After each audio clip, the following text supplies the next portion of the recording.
Hi, everyone. It's Gracie with the Educator Wellness Revolution podcast. Welcome back. We're super excited about our show today. We're going to talk about cultural divides within school staff and schools.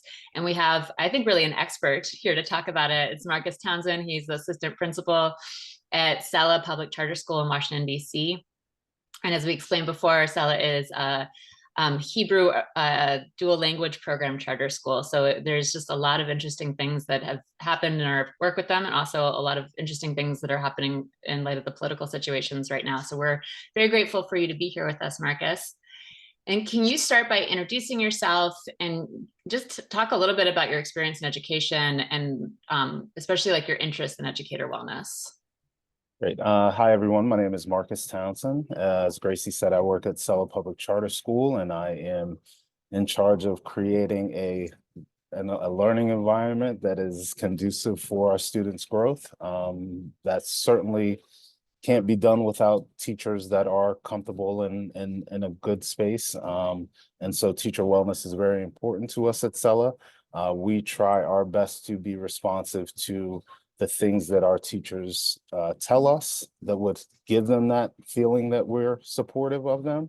And it's really important because our school is a place that is diverse by design, which is intentional diversity within our student body and within our teaching community. Because we are a dual language school, we actually have a relationship with an organization that sends teachers from Israel. And in addition to Israeli teachers, we have teachers from Turkey, from Ethiopia. So we are a pretty diverse staff as well as student body at our school.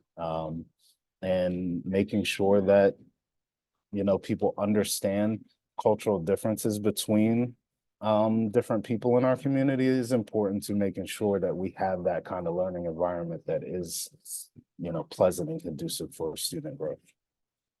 Yeah, so it's such an interesting environment that you work in and so unique. So tell us more. I mean, you said you work in a school that is intended, right, to not only be diverse, but to explore cultural differences. Tell us a little bit more about both the diversity of the student body along with the educators, and then what are the benefits to you of teaching in a school that is so devoted to exploring culture together? Our student body really reflects the diversity of the city of Washington, D.C. I mean, there are people from around the world here, and it's important that our student body mirrors that population that our kids see every day when they're out and about in the community. And to that end, it's equally important that they see representations within the building. So when we talk about why is that important to us, part of our mission is to create global citizens. We want students to be empathetic. We want them to understand differences and be sympathetic to the different people's stories and give them an opportunity to just build relationships that are meaningful through this lens of understanding.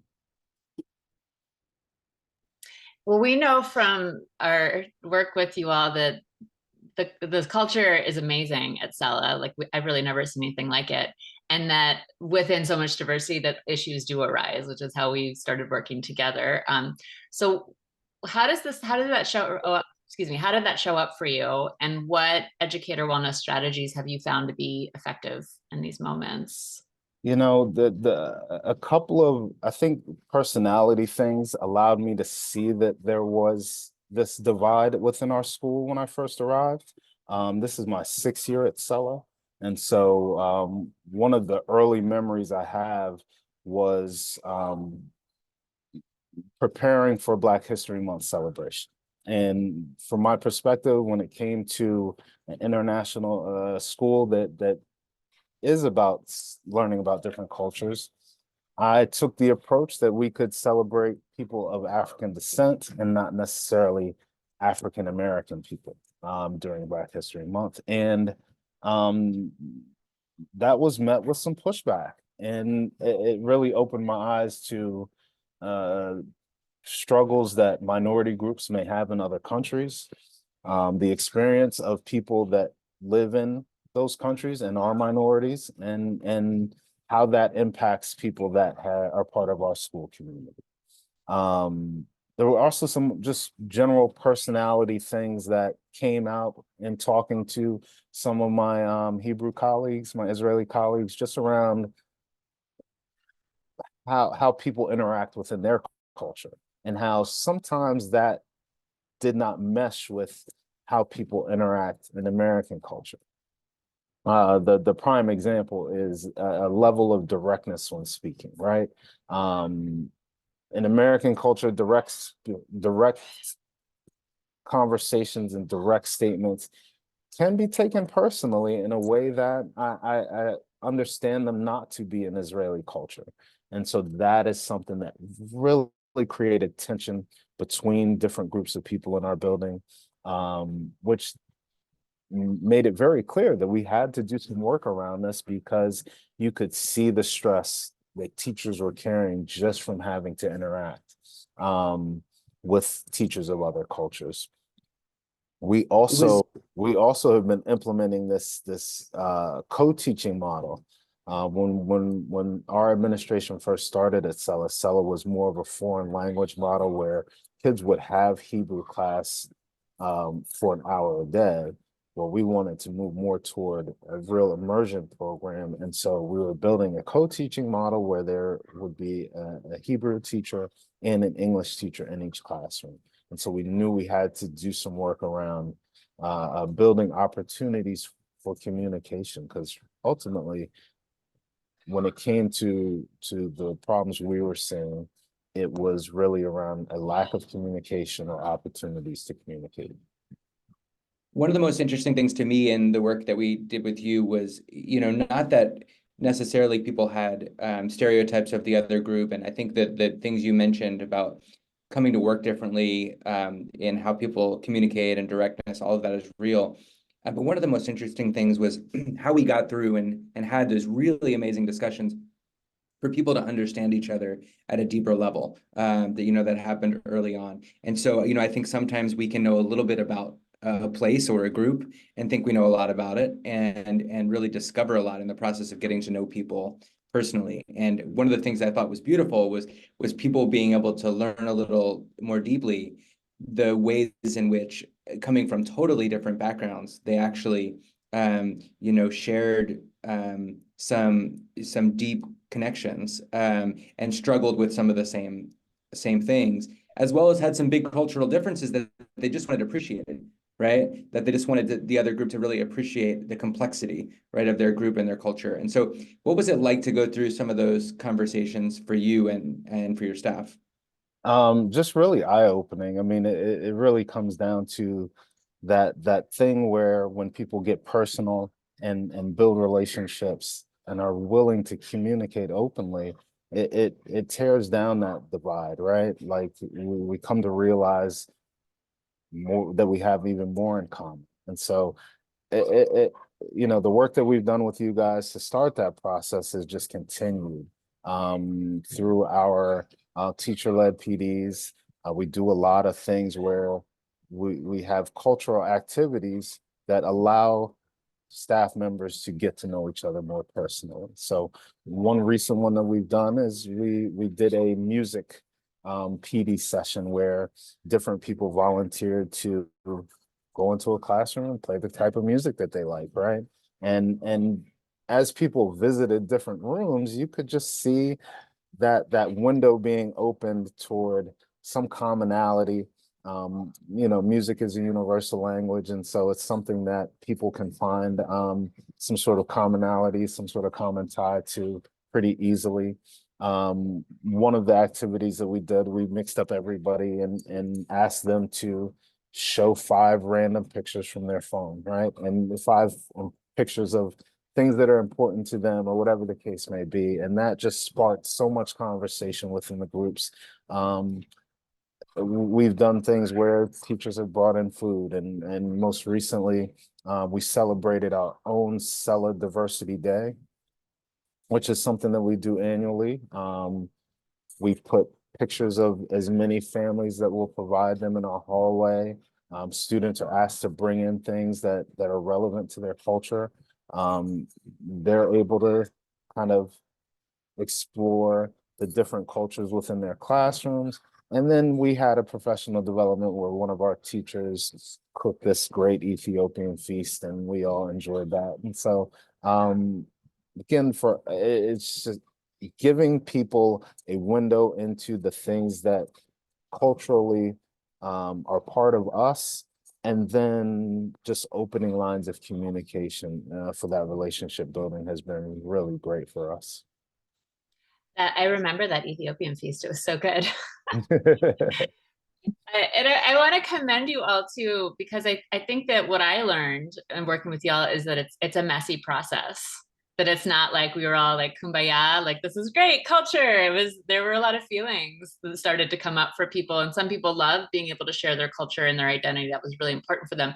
And other people we heard was like, no, I like that's kind of like who I am, and I come to work as a professional.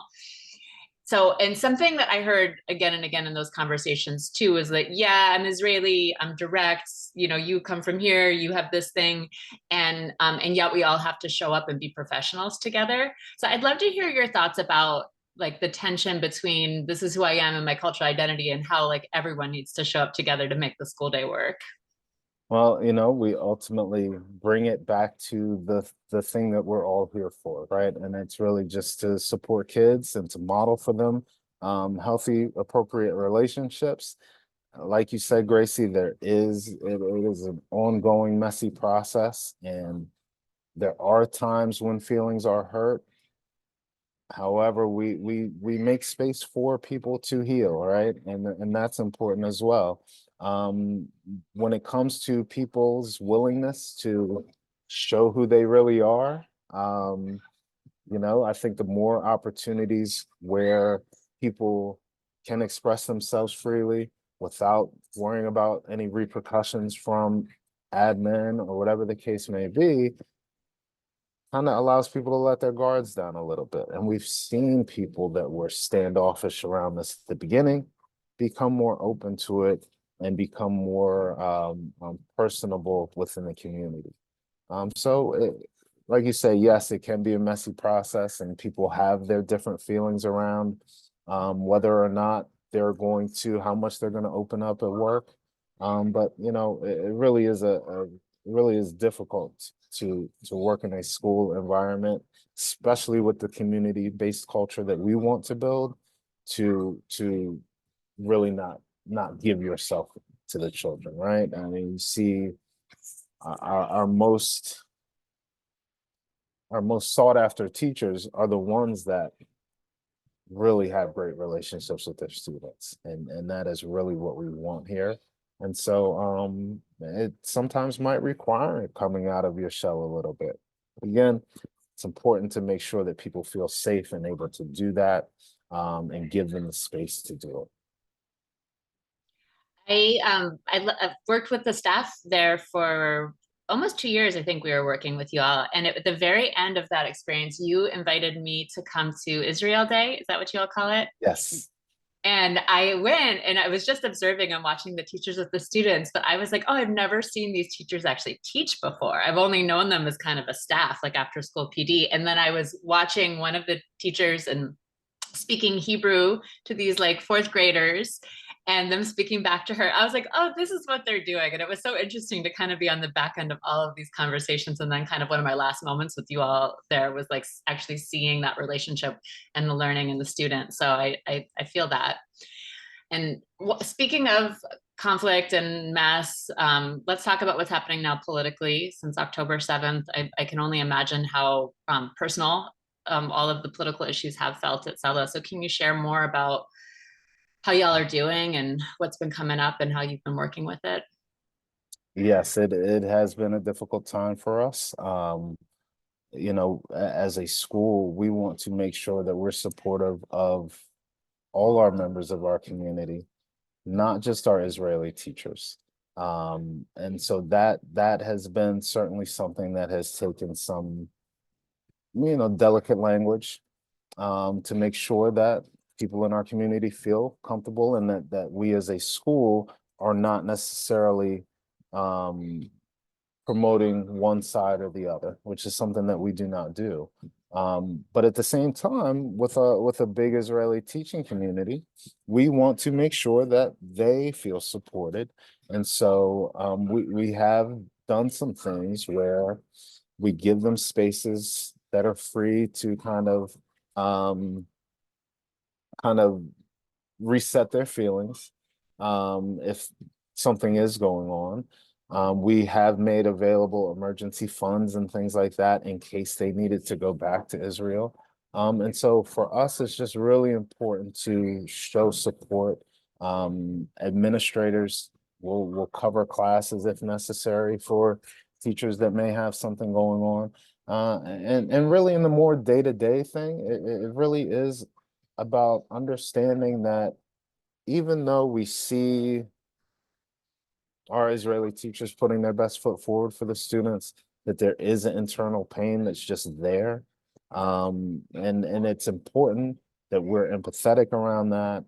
It's also, great that this work that we've started to do happened before this horrible event, right? Because the work that we've done has really given us this foundation where people are more comfortable checking in on each other. People are more willing to step in for someone if necessary. So it's just another layer of the type of community that we've really tried to build here, where we're really concerned and really care for one another in that space where we want people to be at their best to be able to serve children. Yeah, just hearing your answer is such a perfect illustration of the kind of leadership, honestly, that we're trying to cultivate, honestly, in creating an environment where everybody feels well. Because what I heard in your answer was very human-centered, right? There's this very difficult personal thing happening for people. It's a political situation, but it's also deeply personal for members of the staff. I'm sure that cross-culturally, people have different opinions about it, but also want to learn from each other. But they also just want to check in on each other as humans. And you mentioned things like making the funds available so that they can travel back to Israel if there's something going on with their family or something they need to attend to. And also just making the time and space for them when they need it, like having admin step in. And that's exactly what we talk about often with school leaders, about kind of human-centered leadership. What does it mean to approach people as a human first, right? And that is what makes it difficult, right? I think sometimes when the idea is, well, I'm going to come in as a professional and I'm just going to check everything about my personal life at the door and I'm just going to do my job. And it's great that you've been able to cultivate an environment that makes more people feel like they can bring their whole self to work. What has it been like for you then to learn and grow as a leader to help people do that, to make sure that you can bridge those divides, but also to just really have that human-centered approach as a leader? I think it's the best way that we can model these things that we want for our students, right? And so we talk about just treating people the right way, and we see kids sometimes struggle with that, right? And sometimes have outside influences that they can't necessarily see doing that. And so regardless of the differences that people might have, we want our teachers to be great models for our kids. And it's hard, again, we want to see kids, right? We want kids to show us who they are. And you can't do that without kind of opening up a little bit. And so it really has been interesting to try to develop ways to open this space up, right? And you guys have given some great guidance in that. And a big part of that has been teacher voice, right? And so giving teachers voice and giving them opportunities to share with us without penalty or fear of penalty, what they think about all aspects of our program, right? Whether it be instruction, whether it be operations, whether it be climate and culture, whatever the case may be, just knowing that there's an opportunity to share their thoughts about this stuff, again, without fear of repercussions, it has been something that has grown through our work together. I remember toward the beginning, we would have these different groups and they would be talking about different changes or different things that they would like to see happen in the building. And it wasn't too long after those started to which they were coming to me saying, when are administrators going to be in these meetings so you guys can hear what we're talking about? And it was really interesting to see people go from whispering it to someone else to whispering it to someone else, and then you have this culture where gossip is really kind of embedded in your program, to where teachers are willing to come and speak freely about their thoughts about school. We always know that everything can't be done at once, and you can't do everything that's going to make everyone happy, but at the same time, even just knowing that these things are being heard and considered has given our teachers a different feeling about what their role is in our community. And that's such a good change where they said, like, we want you admin in the meeting now, because not only are we saying things, but now we feel comfortable enough to say it with you in the room. And that's where you start to build towards the culture you want. Exactly. Yeah, exactly. crazy. And in talking about feedback culture, like feedback culture is messy too, because like I do think it's the same thing about like, I don't want to explore cultural divides or differences because that's messy, and we open it up. How do we kind of close that Pandora's box? And I think there are school leaders out there who feel the same way about feedback, as like, if I open it up, I don't want to hear all these voices, or what if I can't make everybody happy in there? And so maybe I have a question about that, because I've been hearing a lot from the school leaders we've been working with lately about like how hard it is to kind of disappoint staff members or not make everybody happy, or they're overly empathizing with staff members' feelings. So like, how do you work with that with yourself, of like, I'm going to disappoint this person by making this decision, even if it makes more people happy? Like, is that hard for you? That is hard, but a lot of the things that we've made changes around, there has been some level of consensus. Speaking to wellness, one of the big things is we have a Wednesday PD that's after school, and it's every week, and people are burnt out, and so part of their wellness is they were looking for some relief from that. And the simple task of deciding not to have one each month has been something that you can feel teachers' energy change just because we don't have a PD one day out of the month, and it really is not that detrimental to the things that we're trying to accomplish and the professional learning that we want them to do. And so why not be responsive to that? I think because we do that give and take thing, that teachers are more understanding when things don't necessarily go their way. However, teacher wellness is such a important component to who we are and what we want for our school climate that we have to take into account what they're thinking. And we have a school of 60 staff members and 280 students. And so if you're in that type of small community, right, it just is counterproductive to do everything from the top down, especially when it's important for us to, retain teachers every year. Yeah. And I think people can just hear how you've gone through it and what you've learned from it and how the culture has changed as a result of it. So I want to close by asking for you to provide a little advice for people who are still very much going through this struggle of educator wellness, but in particular about cultural divides in their school. And what advice would you give to those educators or school leaders who are struggling with a cultural divide in their staff? I think that the biggest thing is to give space for conversation, and be willing to start that conversation, right? Space alone doesn't necessarily cause people to open up. However, when you present them with something that's not too invasive, something as simple as share your favorite type of music, then it leads to something bigger, right? It can lead to a greater level of comfort that allows people to really open up and share who they are and share what makes them them. And the